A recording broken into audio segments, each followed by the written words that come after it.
Hi, everybody. How are you? It's Mike Andrew. I want to talk about development. For many years, I've been reading, and also I've heard people say this, that one of the reasons why they're leaving the company is they felt that they didn't have enough development opportunities. I never believe that. I very rarely believe that. Because to me, most people equate development with training, and they equate training with being out of the office.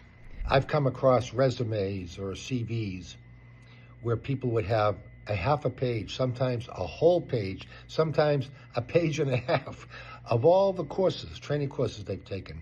And that automatically is a negative to me. They have to really explain and justify and build a case why they took that training, because to me, it tells me that they're more interested in training and development than they are being productive and achieving results on the job. So what is development? To me, it's number one, on the job, just simply on the job every day, pushing things through, achieving a high level of performance, achieving results. You should be better today on your job than you were 2 years ago if you're in the same job, because you've learned the ropes, you become more efficient, how to get things done, who to talk to, where to go. So on the job. Number two, assignments, taking on special assignments. Some of the highest potential leaders or successful executives I've seen, many of them got there because they took on high visible assignments and pushed it through and achieved. Number three, feedback.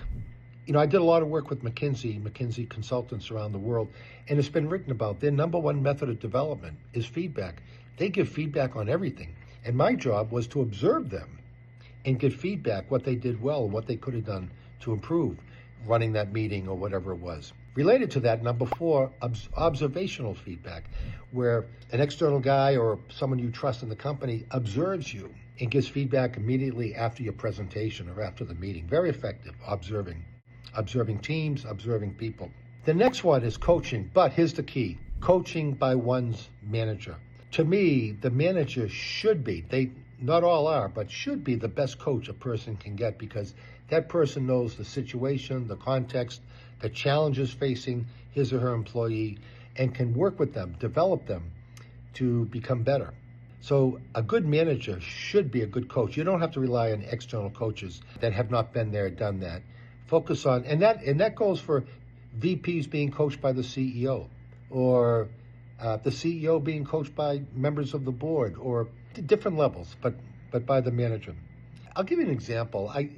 I worked for a company in Abu Dhabi, and I had a team of people. One of them was responsible for planning development for some of the VPs. And this one VP came and said, I want to get developed. I want training in this one particular area. And she found the perfect course at INSEAD. INSEAD is one of the top business schools in the world. So she found the perfect course. I said, that's great. Approve it for him. So she went to him, said that you've been approved to go to this course at INSEAD, but at the Abu Dhabi campus, 10 minutes down the road. No, he didn't want that. He wanted to go to INSEAD in France, which is the primary campus of the INSEAD. So did this person really want development, or did he really want to travel? We didn't approve to travel to France.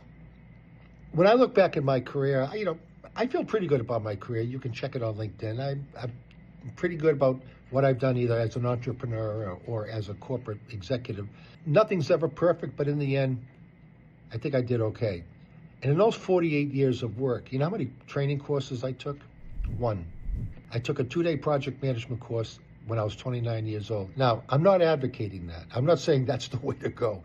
All I'm saying is what was important to me was learning on the job, getting more experience, taking on assignments, getting feedback. That's development. And when I do succession management and I create individual development plans, IDPs, for senior executives to get them ready for the next level, very rarely do we put together a course. It's mostly about taking on special assignments, rotating, doing more on the job, expanding their role, having feedback, especially from their manager, observational feedback, and coaching from their manager. So that's usually the essence of our IDPs for executives on succession to get ready for the next level. That's my perspective on development.